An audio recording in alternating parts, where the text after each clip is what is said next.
कश्चन एव भागः अवशिष्टः। एवं गुरुजी प्रारंभ करें? हाँ बिल्कुल। उच्च ही ब्रह्मांड खंड द्वितय सहचरम कुंभयुगम दधानः प्रेसन्नागारी पक्ष प्रतिभट विकट श्रोत्र तालाभिरामः देवः शंभो अपत्यम भुजगपति तनु स्पर्धि वर्धिष्णु हस्तः त्रैलोक्याश्चर्य मूर्ति जयति त्रिजगताम ईश्वरः कुंजरास्यः। विश्वेश्वरानंद विश्वबंधु संस्कृत एवं भारत भारती अनुशीलन संस्थान, पंजाब विश्वविद्यालय साधु आश्रम होशियारपुर, भारतीय शिक्षण मंडल एवं संस्कृत भारती के शास्त्र रक्षण प्रकल्प के सहभागिता में आयोजित इस व्याख्यान सत्र, जो कि पतंजलि योग सूत्र के व्यास भाष्य के पंक्ति से अध्ययन हम अपने गुरुवर प्रोफेसर कृष्णकांत शर्मा जी से कर रहे हैं। आज उसका 45वां पाठ है। हम अपने गुरुवर प्रोफेसर कृष्णकांत शर्मा जी का हम अभिनंदन करते हैं, स्वागत करते हैं तथा इसमें समस्त प्रतिभागियों का भी हम अभिनंदन करते हैं, स्वागत करते हैं। अब मैं गुरुजी से निवेदन करता हूं कि वो आज का पाठ प्रारंभ करें। विश्वेश्वरानंद विश्वबंधु संस्कृत एवं भारत भारती अनुशीलन संस्थान, पंजाब विश्वविद्यालय, भारतीय शिक्षण मंडल एवं संस्कृत भारती के शास्त्र रक्षण प्रकल्प के संयुक्त तत्वावधान में हम लोग व्यास भाष्य सहित पातंजलि योग सूत्र का अध्ययन कर रहे हैं। इस पाठ में जुड़े समस्त प्रतिभागी गण का मैं स्वागत करता हूं तथा हमारा जो व्यावहारिक नववर्ष है, ये हम लोग का नववर्ष नहीं है, लेकिन हम सारा व्यवहार इसी वर्ष से करते हैं, इसलिए हम इसको व्यावहारिक नववर्ष कहते हैं। इस व्यावहारिक नववर्ष के लिए आप सबको हृदय से हम शुभकामनाएं देते हैं। यह वर्ष आपके हमारे सबके लिए मंगलमय हो। निरोग रह करके हम अपना अध्ययन अध्यापन का कार्य कर सके, ये सबसे ज्यादा आवश्यक है इस समय के लिए। संपूर्ण विश्व में कोरोना फैला हुआ है, तो उससे किस प्रकार से हम मुक्त हो सके, इसके लिए हम भगवान से प्रार्थना करते हैं कि यह वर्ष उस रोग से हम सबको, संपूर्ण विश्व को मुक्त करे। इसी शुभकामना के साथ पुनः आप सब के प्रति इस व्यावहारिक नववर्ष की मंगल कामना देते हुए मैं अब पाठ प्रारंभ करता हूं। पिछले पाठ में हम लोगों ने जो पढ़ा था, संक्षेप में उसका निरूपण करते हुए हम आगे बढ़ेंगे। पिछले पाठ में हम लोगों ने ये पढ़ा था कि धर्म लक्षणावस्था परिणाम शून्यम न क्षणमपि गुणवृत्तम तिष्ठति अवतिष्ठति, अर्थात धर्म परिणाम, लक्षण परिणाम और अवस्था परिणाम से शून्य एक क्षण भी जो है गुण नहीं रह सकते हैं, क्योंकि गुणों का यह स्वभाव है। चलम च गुणवृत्तम, गुणों का स्वभाव है कि गुण जो है चंचल होता है, और ये जो चांचल्य है यही कारण है कि प्रतिक्षण गुणों का परिणाम होता है। तो उसी को बताया, चंचलम चलम च गुणवृत्तम गुण स्वाभाव्यम तो प्रवृत्ति कारणम उक्तम गुणानाम, गुणों की प्रवृत्ति का कारण गुण का ये जो स्वभाव है चंचल होना, यही स्वभाव उसमें कारण है। एतेन भूतेन्द्रियेषु धर्म धर्मी भाव भेदात् त्रिविधा परिणामो वेदितव्य, इस प्रकार से भूत और इंद्रियों में होने वाला जो परिणाम है वो धर्म धर्मी भेद से तीन प्रकार के उसमें परिणाम बताए गए, धर्म परिणाम, लक्षण परिणाम और अवस्था परिणाम। तो इस प्रकार से ये तीन परिणाम बताए गए हैं। उसमें आगे बताया कि परमार्थतस्तु एक एव परिणाम, यद्यपि तीन परिणाम बतलाए गए हैं, लेकिन परमार्थतः अगर विचार किया जाए तो एक ही परिणाम होता है। तीन परिणाम वस्तुतः नहीं है, एक ही परिणाम वस्तुतः है, क्योंकि धर्मी स्वरूप मात्रो ही धर्मो धर्मी विक्रियैव ऐसा धर्म द्वारा प्रपंचते इति, क्योंकि ये कहते हैं कि धर्मी स्वरूप मात्रो ही धर्म, जो धर्म है वो धर्मी का ही स्वरूप है, धर्मी से अतिरिक्त स्वरूप नहीं है। धर्म और धर्मी में वस्तुतः भेद नहीं है, उसमें अभेद है, इसको कहते हुए कहते धर्मी स्वरूप मात्रो ही धर्म। और धर्मी विक्रियैव, धर्मी की ही ये विक्रिया है, विकृति है। कौन? कि धर्म द्वारा प्रपंचते, धर्म के द्वारा, धर्म के ही जो विकार है उसका प्रपंच, उसका विस्तार इसमें किया जाता है। उसमें कहा कि तत्र धर्मस्य धर्मिणी वर्तमानस्य अद्वसु अतीत अनागत वर्तमानेषु भावान्यथात्वं भवति न तो द्रव्यान्यथात्वं। धर्मिणी जो धर्म है, धर्मी है, उस धर्मी में जो धर्म वर्तमानस्य धर्मस्य, उसमें विद्यमान जो धर्म है, क्योंकि जो भी धर्म है वो धर्मी में ही विद्यमान रहता है। तो धर्मी में विद्यमान जो धर्म है उस धर्म का अतीतानागत वर्तमानेषु अध्यसु, अतीत अनागत और जो वर्तमान अध्वा है उन अध्वाओं में, अतीत अनागत और वर्तमान अध्वाओं में भावान्यथात्वं भवति, भाव का अन्यथात्व होता है, अर्थात भाव का परिवर्तन होता है। न द्रव्यान्यथात्वं, जो द्रव्य है अर्थात जो धर्मी है उसका अन्यथात्व नहीं होता है, भाव का परिवर्तन होता है, लेकिन धर्मी का या द्रव्य का परिवर्तन नहीं होता है। अब ये यहाँ पर यह है कि यद्यपि प्रकटतः जो धर्मी का ही परिणाम होता है, फिर भी वस्तुतः ये जो है धर्मी का परिवर्तन नहीं होता है, परिवर्तन धर्मादि का ही होता है, ये इसमें बतलाया गया। और यही जो धर्मी परिणाम का, यही जो है वो धर्मी परिणाम का स्वभाव है, स्वरूप है, कि उसका उदाहरण देते हुए ये कहा गया है कि एक उदाहरण से उसको समझाया गया है। यथा सुवर्ण भाजनस्य भित्वा अन्यथा क्रियमाणस्य भावान्यथात्वं भवति न सुवर्णान्यथात्वं। जैसे एक सुवर्ण का कोई पात्र है, भाजन है, पात्र है, उस पात्र को का भेदन करके, उसको तोड़ करके हम उसको अन्यथा करते, माने विभिन्न प्रकारों में वो विभिन्न अलंकारों के रूप में उसको बनाते हैं, सुनार को दे करके विभिन्न अलंकारों का निर्माण कराते हैं। उससे क्या होता है? उससे कहते हैं कि सुवर्ण भाजनस्य भित्वा अन्यथा क्रियमाणस्य भावान्यथात्वं, भाव का ही परिवर्तन होता है, न सुवर्णान्यथात्वं। सुवर्ण रूप जो द्रव्य है, सुवर्ण रूप जो धर्मी है, उस सुवर्ण रूप धर्मी में किसी प्रकार का अन्यथात्व उसमें होता नहीं है, अर्थात सोने में किसी प्रकार का परिवर्तन नहीं रहता है। सारे अलंकार सोने ही है, सोने के अतिरिक्त और कुछ नहीं है। अब ये जो ये कहा था कि वस्तुतः जो है ये धर्मी का ही परिणाम है, इस प्रकार से जो ये कहा उस पर ये आक्षेप ये कर रहे हैं पूर्व पक्षी। अपर आहु माने दूसरे लोगों ने जो है, दूसरे जो पूर्व पक्षी है उसने ये आक्षेप किया। क्या आक्षेप किया? धर्मानभ्यधिकः धर्मी, धर्मानभ्यधिकः अभितः अधिकः अभ्यधिकः। माने अभ्यधिकः का अर्थ होता है अतिरिक्त, और न अभ्यधिकः अनभ्यधिकः अर्थात अनतिरिक्त, अतिरिक्त नहीं है।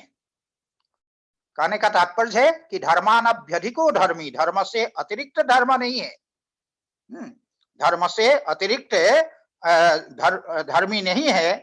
धर्मेभ्य अनभ्यधिकः, धर्मानभ्यधिकः, धर्मों से अतिरिक्त जो है उसको कहेंगे धर्माभ्यधिकः, जो अतिरिक्त नहीं है, धर्मानभ्यधिकः, धर्म से जो अतिरिक्त नहीं है। कौन? धर्मी। क्यों? क्योंकि उसमें वो बताते हैं पूर्व तत्वानतिक्रमात्, उसमें जो पूर्व तत्व है अर्थात परिणाम की दशा में भी वो अपने जो पूर्व स्वभाव है उस स्वभाव को वो नहीं छोड़ता है। इसीलिए आगे कहते हैं कि वो जो है चूंकि पूर्व परिणाम की अवस्था में भी पूर्व स्वरूप को वो नहीं छोड़ता है, इसीलिए जो है उसमें क्या होगा? उसमें ये कहते हैं कि पूर्वापरावस्था भेदम अनुपतितः, पूर्वापरावस्था भेदम अनुपतितः सन, अर्थात परिणाम के पूर्व और पश्चात, पूर्व और पश्चात माने पर में, परिणाम के पश्चात भिन्नता भी अपरिवर्तित रूप से अनुगत रहता हुआ ये क्या होगा? यदि अन्वयी स्यात्, यदि अन्वयी अर्थात यदि समस्त परिणमनशील धर्मों में ये अन्वित रहता है, तो ऐसी स्थिति में कौटस्थ्येन विपरिवर्तते, इसमें कूटस्थ रूप से परिणत होता है, ऐसा आपको कहना पड़ेगा। ऐसा जब कहेंगे तो कूटस्थ रूप जो परिणाम है वो आपको मानना पड़ेगा। तो ये इसमें दोष है, ये दोष है कौटस्थ रूप। क्यों? क्योंकि कूटस्थ नित्य हमारे मत में केवल चिति शक्ति है, चैतन्य है। चैतन्य के अतिरिक्त चेतन जो आत्म तत्व है उसके अतिरिक्त कोई कूटस्थ नित्य नहीं है। तो इसीलिए वही कहा कि कूटस्थ नित्य चूंकि चिति शक्ति है, और ऐसी स्थिति में आपको चूंकि कूटस्थता इसमें माननी पड़ेगी, तो ये कूटस्थता रूप दोष हुआ। इसका परिहार करते हुए भाष्यकार वहां पर कहते हैं कि अयम अदोषः, ये जो आपने दोष दिखलाया है ये कोई दोष नहीं है, ये अदोष है, दोष नहीं है। क्यों? कहते एकांतान अभ्युपगमान, माने एकांतता का स्वीकार न करने के कारण। एकांतता का स्वीकार न करने का तात्पर्य क्या है? तात्पर्य यह है कि स्वरूपतः और धर्मतः दोनों प्रकार से, यदि हम धर्मी को स्वरूपतः और धर्मतः दोनों प्रकार से अगर नित्य स्वीकार करें, तब धर्मी में कूटस्थता परिणाम जो है वो आ जाएगी। लेकिन इसमें एकांततः हम इसमें अभेद जो है वो स्वीकार नहीं करते हैं। इसलिए ये कह रहे हैं कि चूंकि हमारे यहाँ ऐसा तत्व, तो जैसा कि हमने कहा कि केवल चिति शक्ति है, चैतन्य है, आत्मा है, उसके अतिरिक्त कोई नहीं है, इसीलिए धर्मी और धर्म में एकांततः हम अभेद स्वीकार नहीं करते हैं। इसी बात को वो कह रहे हैं कि सभी, माने कहने का तात्पर्य है कि सभी तत्व भले ही जो हैं वो स्वरूपतः नित्य हो, लेकिन धर्मादि रूप से वो तो अनित्य होते हैं। स्वरूपतः धर्म की अपेक्षा वो नित्य होते हैं, लेकिन धर्मादि रूप में वो नित्य नहीं होते हैं, अनित्य होते हैं। इसीलिए यहाँ पर जो आपने कूटस्थता दोष दिखा है, कूटस्थता परिणाम रूप जो दोष दिखाया है, वो दोष इसमें नहीं होगा। तो उसी को आगे कहते तदेत त्रैलोक्यम, ये जो त्रैलोक्य है, तीनों लोक है, त्रिलोकस्य भावः त्रैलोक्यम, अर्थात जो त्रिभुवन है, वो त्रिभुवन जो समस्त जगत हमारे समक्ष है, वो व्यक्तेरपैति, विनाश काल में अपने जो धर्ममयी अभिव्यक्तियों से वो रहित हो जाता है। धर्म के रूप में जो अभिव्यक्ति हुई थी, धर्म के रूप में जो आविर्भाव हुआ था, धर्म के रूप में जो परिणाम हुआ था, उससे वो रहित हो जाता है, अर्थात धर्मी में विलीन हो जाता है। इस कारण से क्या होता है, ये जगत उस समय जब प्रलय के काल में अपने कारण में लीन हो जाता है, तब उसकी उपलब्धि नहीं होती है। क्यों? कस्मात, क्यों? कहते नित्यत्व प्रतिषेधात, क्योंकि ये धर्म जो है वो इसमें एकांत, धर्म और धर्मी में एकांततः जो नित्यता है वो स्वीकार नहीं किया गया है। एकांत नित्यता स्वीकार न करने के कारण धर्मादि रूप में धर्मी जो है परिणत हो जाता है। तो अपेतम अपि अस्ति, अपेतम अपि अस्ति माने अभिव्यक्तिहीन भी होकर के जगत जो है अपने उसमें विलीन हो जाता है, लेकिन सर्वथा नष्ट नहीं होता है। वो सर्वथा नष्ट नहीं होता है, क्योंकि विनाश प्रतिषेधात, उसमें विनाश से अपेतम अपि अस्ति, लेकिन क्यों?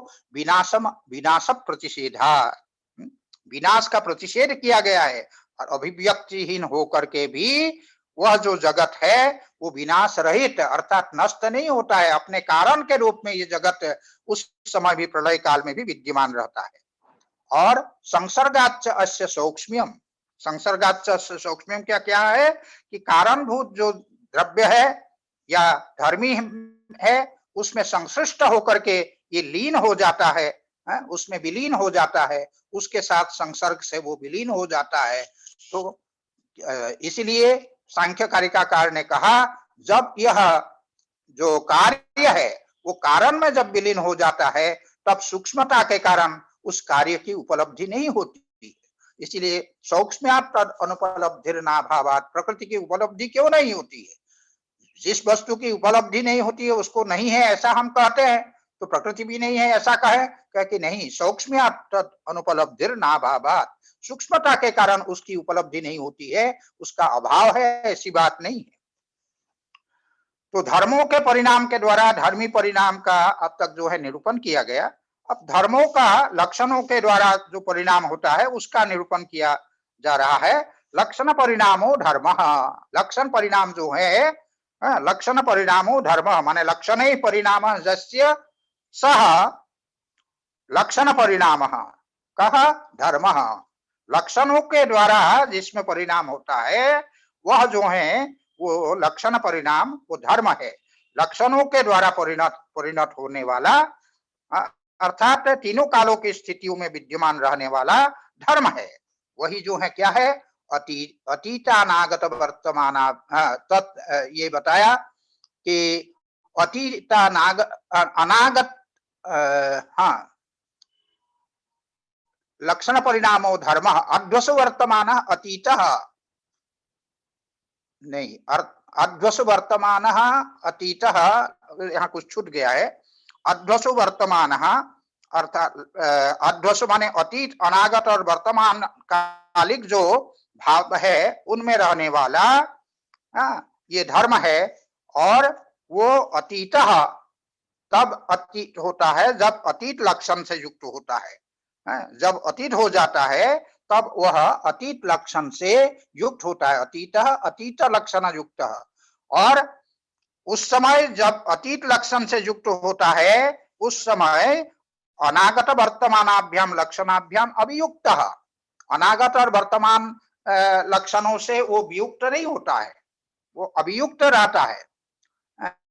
तथा अनागत, ठीक उसी प्रकार अनागत अवस्था में जब आता है तो उस समय अनागत लक्षण से युक्त होता है, लेकिन अनागत लक्षण से युक्त होते हुए भी वर्तमान अतीताभ्याम लक्षणाभ्याम अभियुक्त, वर्तमान और अतीत लक्षणों से वो वियुक्त नहीं होता है। इसी प्रकार तथा वर्तमानो, उसी प्रकार वर्तमान लक्षण में जब आता है उस समय वर्तमान लक्षण युक्त, वर्तमान लक्षण से युक्त होता है। इसका तात्पर्य नहीं है कि वो अतीत और अनागत लक्षणों से वियुक्त हो गया हो, ये बात नहीं है। अतीतानागताभ्याम लक्षणाभ्याम अभियुक्त है। यथा पुरुष, उसमें उदाहरण दे करके कहा यथा पुरुष एकस्याम स्त्रियाम रक्तो न शेषासु विरक्तो भवति, एक जो पुरुष है वो एक स्त्री में अनुरक्त होता है। इसका तात्पर्य ये नहीं होता है कि वो अन्य स्त्रियों से सर्वथा विरक्त हो गया है, ये बात नहीं है। जिस प्रकार से एक स्त्री एक उसमें अनुरक्त होता है लेकिन अन्यत्र वो उसका अनुराग नहीं है, ये नहीं कहा जा सकता है, ये बताया। माने अन्यत्र भी उसका अनुराग रहता है, ये मानना पड़ेगा।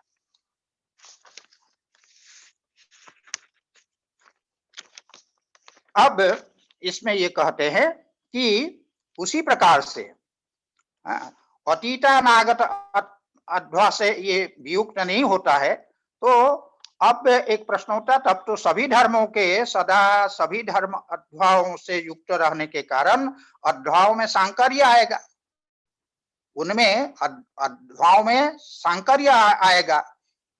उसमें एक पंक्ति छूट गई, एवं ही न चित्तम राग धर्मकम स्यात् क्रोध काले रागस्य असमुदाचारात्।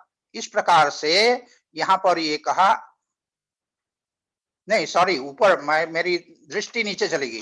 अत्र लक्षण परिणामे सर्वस्य सर्वलक्षण योगात् अध्वसंकर प्राप्नोति। इस लक्षण परिणाम में क्या है, सब सर्वत्र माने सभी अध्वाओं में, सभी अध्वाओं से युक्त रहने के कारण अध्वाओं में जो है सांकर्य होगा। इस शंका को उद्भावित करके उसका निराकरण कर रहे हैं। तत्र लक्षण परिणामे, तत्र लक्षण परिणामे, जो लक्षण परिणाम है उसमें सर्वस्य सर्वलक्षणा योगात् अध्वसंकर प्राप्नोति इति परहि दोषः शुध्यते, दूसरे लोगों के द्वारा दोष उद्भावित किया जाता है। तस्य परिहार, उसका जो है परिहार किया जा रहा है। धर्मानाम धर्मत्वम अप्रसाध्यम, धर्मों में जो धर्मत्व है वो प्रसाध्य नहीं है, माने सिद्ध नहीं किया जाता, वो पहले से सिद्ध है, वो पहले से सिद्ध है, वो अप्रसाध्य है। और सती च धर्मत्वे लक्षण भेद अपि वाच्य, धर्मत्वे सति लक्षण भेद अपि वाच्य, धर्म होने पर जो है वो लक्षण भेद भी बतलाया जाना चाहिए। न वर्तमान समय एवं अस्य धर्मत्वम, केवल वर्तमान समय में ही इसका धर्मत्व है ये बात नहीं है। एवं ही न चित्तम राग धर्मकम स्यात्, इस प्रकार से जो चित्त है वो राग धर्मक नहीं होगा। क्यों? क्रोध काले रागस्य असमुदाचारात्, जिस समय क्रोध का समय, क्रोध आता है उस क्रोध के समय में रागस्य असमुदाचारात्, माने राग की अभिव्यक्ति क्रोध के समय नहीं होती है। और अभिव्यक्ति ना होने पर यदि किसी पदार्थ की सत्ता अनागत रूप से न माने तो आगे चल करके उसकी अभिव्यक्ति कैसे हो सकेगी, ये एक प्रश्न है। अगर राग क्रोध के काल में राग की सत्ता सर्वथा नहीं है ऐसा अगर हम मान लेंगे, ऐसी स्थिति में आगे जो है वो अभिव्यक्ति उसकी कैसे होगी? क्योंकि जो ना सतो विद्यते भावो ना भावो विद्यते सत, जो वस्तु नहीं है उसकी अभिव्यक्ति संभव नहीं है, तो वो उस समय भी वो विद्यमान रहता है। इसलिए कहते हैं कि ये कहा कि किंच त्रयाणाम लक्षणानाम युगपद एकस्याम व्यक्तो नास्ति संभवः, एक ही काल में एक अभिव्यक्ति में अतीत अनागत और वर्तमान तीनों की अभिव्यक्ति नहीं हो सकती है। तीनों की अभिव्यक्ति एक साथ नहीं होती है, लेकिन क्रमेण तो क्रमशस्तु स्वव्यंजकांजनस्य भावो भवेदिति। स्वव्यंजकांजनस्य भाव का तात्पर्य है कि अपने जो अभिव्यंजक कारण है उसके अभिव्यक्त हो उठने पर एक एक लक्षण की जो है अभिव्यक्ति होती है, भाव होता है। भाव का तात्पर्य अभिव्यक्ति, एक एक का भाव अर्थात एक एक की अभिव्यक्ति उस समय वो होती है। हाँ, भवेदिति। स्वस्य आत्मनः, ये स्वव्यंजकांजनः की व्युत्पत्ति क्या है? स्वस्य माने आत्मनः व्यंजकः माने उद्बोधकः इति स्वव्यंजकः, और स्वव्यंजक तेन अंजनम माने प्रकृति भवनम। प्रकृति भवन का तात्पर्य अभिव्यक्तिर्जस्य स स्वव्यंजकांजनः, तो स्वव्यंजकांजन तस्य स्वव्यंजकांजनस्य, वो अपने को अभिव्यक्त करने का जो जो कारण है उसको कहेंगे स्वव्यंजकांजना। तो स्वव्यंजकांजनस्य भावो भवेत्, उसका भाव अर्थात उसकी अभिव्यक्ति जो है वो होती है। तो इसीलिए यहाँ पर ये कहते हैं कि तात्पर्य यही हुआ इसका कि जो लक्षण त्रय है, लक्षण त्रय से सदा युक्त रहने पर भी धर्म में तीनों लक्षण अतीत अनागत और वर्तमान तीनों लक्षण उसमें विद्यमान रहने के कारण सांकर्य दोष जो है उसमें नहीं आएगा। उसका अपने पक्ष में जो है उसकी युक्ति देते हुए यहाँ पर ये कहते हैं कि वर्तमानो घटः, जैसे हम कहते हैं वर्तमान लक्ष्य वाला घट है, उस धर्म में वर्तमान काल में ही अतीतो घटः अनागतः घटः, यह व्यवहार होना चाहिए जो है सांकर्य की संभावना वो बता रहे हैं, लेकिन ऐसा व्यवहार होता नहीं है। इसीलिए धर्मों का त्रिलक्षण युक्तत्व जो सिद्धांत है उसमें दोष दिखाया पूर्व पक्षी ने, उस दोष का निराकरण करते हुए यहाँ पर ये कहते हैं उक्तम च कि रूपातिशया वृत्त्यतिशयाश्च परस्परेण विरुध्यन्ते। पदार्थ में जो विशेष रूप है, विशेष रूप को कहते हैं रूपातिशय, और वृत्त्यतिशय माने वृत्तियों का ही परस्पर विरोध है अर्थात अस्तित्व नहीं होता है एक साथ। हाँ, लेकिन सामान्यानि तो अतिशयेन सह प्रवर्तन्ते, विशेष स्वरूप तो नहीं रह सकता है लेकिन सामान्य स्वरूप तो अनुस्यूत रहता है। इसीलिए कहा सामान्यानि तो अतिशयेन सह प्रवर्तन्ते, जो सामान्य स्वरूप है वो तो अतिशय के साथ विद्यमान रहता है। प्रवर्तन्ते तस्मात् असंकर, इसीलिए जो है सांकर्य इसमें नहीं होगा। अर्थात विशेष रूप से एक लक्षण रहेगा लेकिन उसमें सामान्य रूप से बाकी दो लक्षण भी उसमें विद्यमान रहेगा। यथा रागस्यैव क्वचित समुदाचार, कहीं राग जो है अभिव्यक्त होता है, इति न तदानीम अन्यत्र भाव, इसका तात्पर्य ये नहीं है कि उस समय जो है राग अन्यत्र नहीं है, उसका अभाव है, किंतु केवलम सामान्येन समन्वागतः इत्यस्ति, सामान्य के रूप में वो उससे अनुगत रहता है। तदा तत्र तस्य भावः तथा लक्षणस्य, उसी प्रकार वो उसमें जो है केवल सामान्य रूप से ही उसकी उन भिन्न भिन्न स्थलों में अन्वय अर्थात संबंध है वो रहता है। इति तदा तस्य भावः अस्ति, तब उस समय जो है उस राग की उन भिन्न स्थलों में सत्ता जो है अस्तित्व जो है वो रहता ही है। तथा लक्षण से ठीक उसी प्रकार से जो लक्षण है यानी तीनों लक्षणों की भी धर्म में सदा सत्ता रहती है, इसीलिए एक लक्षण उसमें क्या है विशेष रूप से रहता है और बाकी जो दो लक्षण है वो सामान्य रूप से उसमें विद्यमान रहता है। धर्मास्तु त्रध्वान, जो धर्म है वो तीन अध्वा वाला है। तीन अध्वा का तात्पर्य है अतीत अनागत और वर्तमान अध्वा वाले ये धर्म है, तीनों लक्षणों वाले है। ते वे जो धर्म है लक्षिता माने अभिव्यक्त या वर्तमान, अलक्षिताश्च और अनभिव्यक्त भी होता है। अभिव्यक्त भी ते लक्षिता अलक्षिताश्च, वे लक्षित भी होते हैं, अभिव्यक्त भी होते हैं और अनभिव्यक्त भी होते हैं। ताम ताम अवस्थाम प्राप्नुवन्तः, उन अवस्थाओं को प्राप्त करते हैं। तो अन्यत्वेन प्रतिनिर्दिश्यन्ते अवस्थान्तरतो न द्रव्यांतरतः, वो जो अन्यथात्व है वो अवस्थान्तर उसमें होता है, द्रव्यांतर नहीं होता है। द्रव्य में उसमें किसी प्रकार का परिवर्तन नहीं होता है, वो अवस्थाओं में परिवर्तन होता है। इसीलिए कहते हैं प्रतिनिर्दिश्यते अवस्थान्तरतः न द्रव्यांतरतः।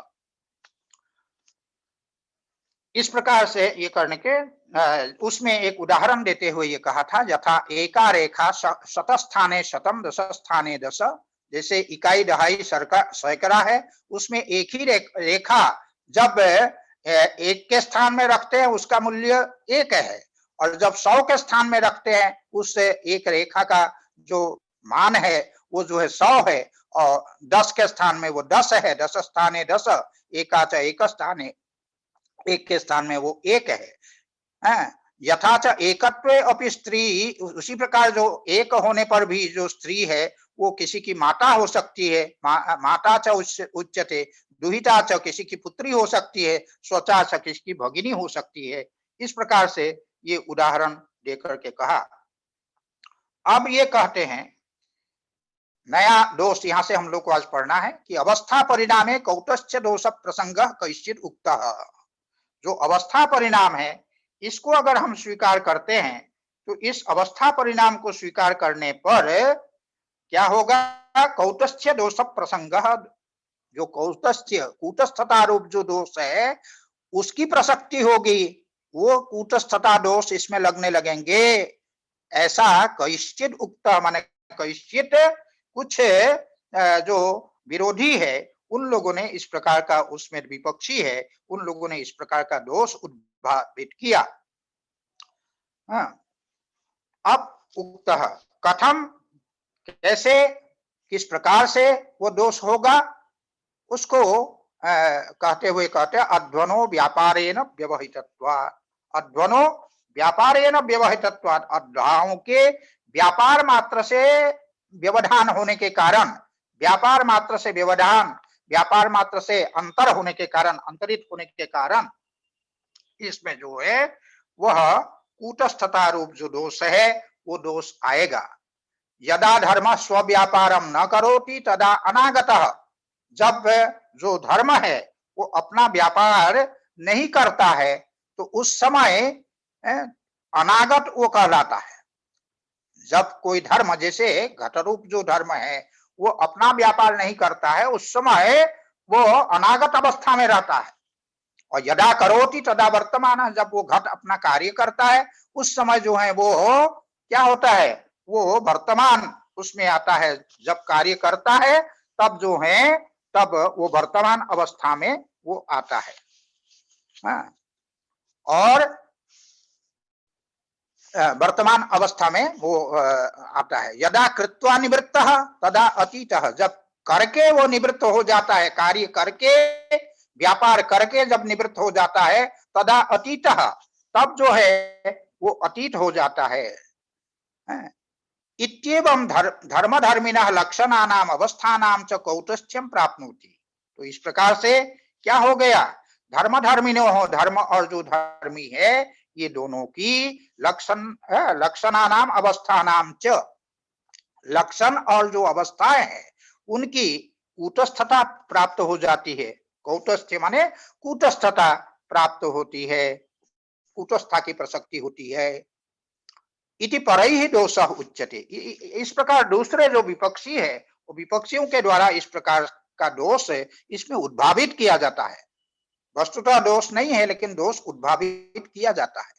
इसीलिए सिद्धांत पक्षी जो है इसको बताते हैं नासौ दोषः, यह दोष नहीं है। आप जो दोष दिखा रहे हैं तो सिद्धांततः ये दोष नहीं है। कस्मात्, तो क्यों दोष नहीं है, उसमें युक्ति क्या है? तो कहते गुणी नित्यत्वे अपि गुणानाम विमर्द वैचित्र्या। गुणी नित्यत्वे, गुणी अर्थात जो धर्मी है उस धर्मी की धर्म की अपेक्षा नित्य होने पर भी, धर्म की अपेक्षा जो धर्मी है उसके नित्य होने पर भी गुणानाम जो गुण है उनमें विमर्द वैचित्र्यात्, विमर्दस्य माने जैसे तिरोभावस्य, उसमें तिरुभाव या परिणाम, परिणाम का जो है उसमें वैचित्र होता है, विचित्रता होती है। हाँ, विचित्रता होने का मतलब विलक्षण होना। हाँ, गुणी नित्यत्वे अपि गुणानाम विमर्द वैचित्र्यात्, उसमें विचित्रता आती। यथा संस्थानम आदिमत धर्म मात्रम शब्दादीनाम गुणानाम विनाश्य विनाशिनाम एवं लिंगम आदिमत धर्म मात्रम सत्वादीनाम गुणानाम विनाश्य विनाशिनाम तस्मिन् विकार संज्ञा इति। उदाहरण देते हुए यहाँ पर ये कहते हैं यथा अविनाशिनाम शब्दादीनाम धर्मिनाम, अविनाशी जो शब्द आदि जो धर्म है उन धर्मों का, धर्मी का जो है शब्द स्पर्श रूप रस गंध, ये जो है ये अपेक्षाकृत अविनाशी है। शब्द स्पर्श रूप रस गंध ये जो तीनों तन्मात्र है ये धर्मी है। इन धर्मियों के धर्मियों से ही जो है क्या है, आकाश वायु अग्नि और जल और पृथ्वी, इनकी सृष्टि होती है। तो ये अपेक्षाकृत जो है ये अविनाशी है। कौन? तन्मात्र, तन्मात्र है धर्मी, ये धर्मी अपेक्षाकृत जो है वो अविनाशी है। उसी को ये कह रहे हैं कि अविनाशी नाम शब्दादि नाम, अविनाशी जो धर्मी है अर्थात शब्द स्पर्श रूप रस गंध आदि है वो आदिमक धर्म मात्रम संस्थानम, माने कार्यभूत धर्म रूप जो आकाश वायु अग्नि जल और पृथ्वी नामक महाभूत है वो विनाशी स्वभाव वाले हैं। विनाशी अर्थात तिरोभाव को, आदिमत का तात्पर्य जिसके आदि हो, जिसके आदि हो, आदि अस्य अस्ति आदिमत, आदिमत धर्म मात्रम संस्थानम, माने कार्यभूत धर्म रूप आकाश वायु और अग्नि जल और पृथ्वी ये है। तो ये अविनाशी नाम सत्वादि नाम गुणानाम, अविनाशी जो सत्वादि गुण है उन गुणों का वो क्या है, अर्थ आदिमात्रम धर्ममात्रम लिंगम, कार्यभूत लिंग नामक धर्म है। अविनाशी का ये कार्यभूत लिंग रूप धर्म है। आप सभी लोग जानते हैं सर्वप्रथम जो है बुद्धि की सृष्टि होती है प्रकृति से। गुणों की जो साम्यावस्था है वो प्रकृति कहलाती है। उस प्रकृति से सर्वप्रथम जो विकार उत्पन्न होता है वह बुद्धि है। तो इसलिए कहा एवं लिंगम आदिमत, वो आदि वाला है, उसका आदि रहता है। उसका प्रारंभ कब से हुआ ये बताया जा सकता है, आदि वाला है, वो अनादि नहीं है। तो धर्म मात्रम सत्वादि नाम गुणानाम, जो अविनाशी जो अपेक्षाकृत जो अविनाशी है सत्वादि गुण, उन सत्वादि गुणों की ये जो है क्या है, अविनाशी का ये विनाशी जो है ये धर्म है। तस्मिन विकार संज्ञा, उसी में ये विकार की संज्ञा है। क्योंकि आप सभी लोग जानते हैं कि प्रलय काल में ये सभी जो हैं जितने विकार है वो सभी विकार अपनी प्रकृति में अपने कारण में लीन हो जाते हैं। तो इन सबों में ये विकार की संज्ञा है, विकार यह इसका नाम है। हाँ, अब इसी कूटस्थ नित्यत्व के जो दोष है उसकी प्रसक्ति न होने का उदाहरण केवल धर्म लक्षण और अवस्था परिणामों वाले भौतिक विषयों में ये दिखा रहे हैं कि जैसे उदाहरण है मृत धर्मी पिंडाकारात् धर्मात् धर्मांतरम उपसंपद्यमानो धर्मतः परिणमते घटाकार इति। जैसे मृत्तिका रूपी जो धर्म है, धर्मी है, मृत्तिका रूपी जो धर्मी है वो पहले जो है क्या है, पिंडाकार। पिंडाकार जो धर्म है, पिंडाकारात् धर्मात्, पिंडाकार एक ढेले के रूप में जो उसका आकार रहता है, पिंड के रूप में, ढेले के रूप में एक जो उसका आकार रहता है, उस धर्म से क्या होता है, धर्मांतरम समुत्पद्यमान, धर्मांतर को प्राप्त करता हुआ वह जो मृत्तिका है वो जो है क्या है, उपसंपद्यमानो धर्मतः परिणमते। धर्मतः माने घटाकार में वो परिणत होता है, घटाकार में वो परिणत होता है, घटा उसी को घटाकार हम कहते हैं, उस परिणाम को घटाकार परिणाम कहते हैं। मृद रूपी धर्मी का ये घटाकार परिणाम है। और घटाकार इसका तात्पर्य क्या हुआ, परिणाम होने का तात्पर्य है घटाकार अनागतम लक्षणम हित्वा वर्तमान लक्षणम प्रतिपद्यते। ये जो अनागत लक्षण है उस अर्थात जब तक घट घट के आकार में परिणत नहीं हुआ था तब तक घट अनागत लक्षण था, अनागत स्वरूप में वो था। वो अनागत स्वरूप में विद्यमान जो घटाकार है वो अनागतम लक्षणम हित्वा, जो अनागत लक्षण है उसको छोड़ करके वर्तमान लक्षणम प्रतिपद्यते, वर्तमान लक्षण को वो प्राप्त होता है घट। जो घट पहले आपके हमारे सामने नहीं था वही कुंभकार के द्वारा किए गए व्यापारों से हमारे सामने वर्तमान हो जाता है, वो वर्तमान लक्षण में परिणत हो जाता है। वर्तमान लक्षणम प्रतिपद्यते इति लक्षणतः परिणमते, इस ये जो है लक्षणतः उसका परिणाम है। और फिर उसी घट में घटो नवपुराणता प्रतिक्षणम अनुभवन अवस्था परिणामम प्रतिपद्यते। प्रतिक्षण घट का निर्माण जिस समय हुआ उस समय से लेकर के घट के ध्वंस होने तक निरंतर जो है उसमें नवता और पुरानता, जो पहले जितना नया था दूसरे क्षण में उसकी अपेक्षा वो पुराना हो गया, तीसरे क्षण में उसकी अपेक्षा भी पुराना हो गया। इस ढंग से प्रतिक्षण जो है वह नएपन से पुरानेपन की ओर वो आता है। इसीलिए नवपुराणता प्रतिक्षणम अनुभवन, इसका अनुभव करता हुआ अवस्था परिणामम प्रतिपद्यते, जो अवस्था परिणाम है वो अवस्था परिणाम को वो प्राप्त करता है, उस घट का वो अवस्था परिणाम है। ये जो है ये धर्मगत लक्षण का अवस्था परिणाम है।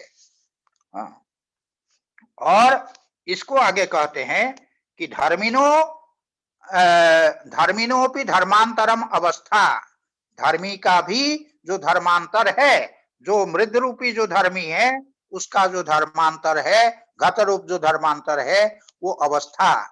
धर्मस्यापि लक्षणांतर अवस्था, जो धर्म का घट का जो लक्षणांतर होता है, नवता पुरानता आदि उसमें होता है, वो भी अवस्था है। तो इसलिए कहते हैं कि धर्मिनोपि धर्मांतरम अवस्था और धर्मस्यापि लक्षणांतरम अवस्था इति एकैव द्रव्य परिणामो भेदेन उपदर्शितः। इसीलिए वस्तुतः एक ही जो परिणाम है वो एक ही धर्मी का द्रव्य परिणाम, अर्थात एक ही धर्मी का जो परिणाम है, एक ही द्रव्य में होने वाला ये जो परिणाम है, ये परिणाम भेदेन उपदर्शितः, लक्षण धर्म लक्षण और अवस्था भेद से जो है वो उपदर्शित किया गया, दिखाया गया है। एवं पदार्थांतरेषु अपि योज्यम, इसी प्रकार जो दूसरे पदार्थ है माने भूत इंद्रिय, जो दूसरे भूत है, दूसरी इंद्रिया है, उनमें भी इस प्रकार से इन परिणामों की योजना कर लेनी चाहिए। तयेते धर्म लक्षणावस्था परिणामाः धर्मी स्वरूपम अनतिक्रांताः इति एक एव परिणामः सर्वान् अमून् विशेषान् अभिप्लवते। तो कहते ते एते संधि होकर हो गया त एते धर्म लक्षणावस्था परिणाम, जो ये धर्म परिणाम, लक्षण परिणाम और अवस्था परिणाम है, ये क्या है? धर्मी स्वरूपम अनतिक्रांता। जब इनका परिणाम होता है, उस परिणाम के समय भी जो धर्मी का जो स्वरूप है उसमें अनुस्यूत रहता है। बार बार इसको बताते हुए आए हैं। सुवर्ण जब अलंकार के रूप में परिणत होता है तब भी वो सोना रहता है। मृत्तिका जब घट रूप में परिणत होता है तब भी उसमें मृत्तिका का स्वरूप रहता है। तो इसीलिए धर्मी स्वरूप अनतिक्रांता इति एक एव परिणाम, इसीलिए एक ही परिणाम है। सर्वान अमून विशेषान, उसमें धर्म लक्षण अवस्था ये सारे परिणाम जो है इन विशेष को अभिप्लवते, वो व्याप्त होता है उसमें। इस प्रकार से ये इसको बताया गया। अभिप्लवते अथ कोयम परिणाम, अंत में ये कहते हैं कि यहाँ तक तो बता दिया गया, इतना सारा परिणाम के विषय में इतने संग्राम के साथ, इतने आडंबर के साथ परिणामवाद को आपके हमारे समक्ष प्रस्तुत किया, इतने विस्तार के साथ प्रस्तुत किया।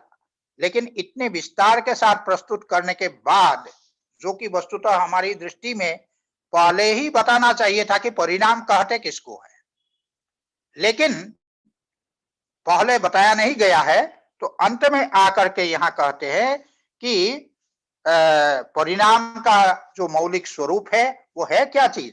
परिणाम का मौलिक स्वरूप है अवस्थितस्य अथ कोयम परिणामः अवस्थितस्य द्रव्यस्य पूर्व धर्म निवृत्तौ धर्मांतरोत्पत्ति परिणामः अवस्थितस्य धर्मस्य अद्रव्यस्य, अवस्थितस्य द्रव्यस्य अर्थात परिणाम काल में अपने स्वभाव को बिना छोड़े, अपने स्वभाव को बिना त्याग किए जो विद्यमान रहने वाला है उसको कहेंगे अवस्थितस्य द्रव्यस्य।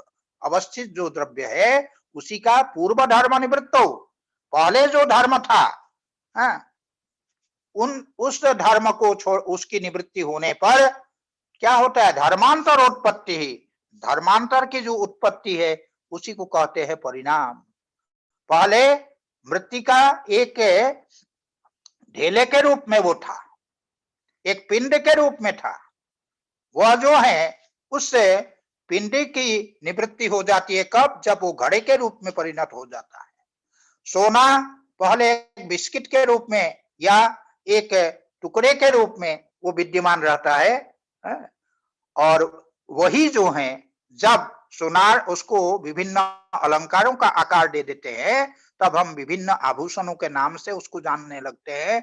तो ये पूर्व धर्म निवृत्तो, पूर्व जो धर्म था उसकी निवृत्ति हो जाने पर धर्मांतरोत्पत्ति, दूसरे धर्म की जो उत्पत्ति होती है, बाद वाले धर्म की जो उत्पत्ति है, माने बाद वाले जो लक्षण, बाद वाली जो अवस्थाएं है, उस रूप में उनका आविर्भाव होना, उसको जो है क्या कहते हैं? परिणाम कहते हैं। द्रव्य अर्थात जो धर्मी है उसका ये परिणाम है। तो इस प्रकार ये वो जो परिणाम है, परिणाम के विषय में यहाँ तक ये बताया गया है।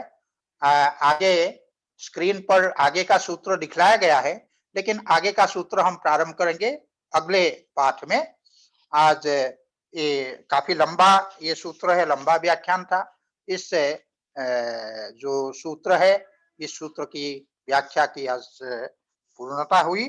शनिवार है तो शनिवार को ये पूर्णता हुई। स्थाप्यम समाप्यम शनि भौमवारयो हो, तो उस हिसाब से आज इसकी परिपूर्ति हुई। पुनः भौमवार को हम लोग, मंगलवार को हम लोग पुनः इसको प्रारंभ करेंगे। तो इस प्रकार से आगे जो है, चूंकि इसमें एक भूमिका के रूप में मैं इतना कह देना चाहूंगा, क्योंकि चर्चा धर्मी की आई, जब धर्मी की चर्चा आई तो चर्चा आने पर तुरंत ये जिज्ञासा होती है कि ये धर्मी है क्या, धर्मी का स्वरूप क्या है। तो धर्मी के स्वरूप को बतलाने के लिए आगे वाला सूत्र है शांतोदित व्यपदेश्य धर्मानुपाति धर्मी। तो यहाँ से ये जो है धर्मी का जो लक्षण है वो प्रारंभ होगा। इसको फिर हम लोग मंगलवार को करेंगे। धन्यवाद। जी गुरु जी। जी प्रणाम प्रणाम सम्यक प्रणाम। किसी जिज्ञासा की कोई जिज्ञासा नहीं है? न प्रतीयते। गुरु जी फिर मंगलवार 11 बजे। मंगलवार 11 बजे हम लोग मिलेंगे। जी गुरु जी, जी जी, प्रणाम गुरु जी। हाँ, प्रणाम प्रणाम, धन्यवाद।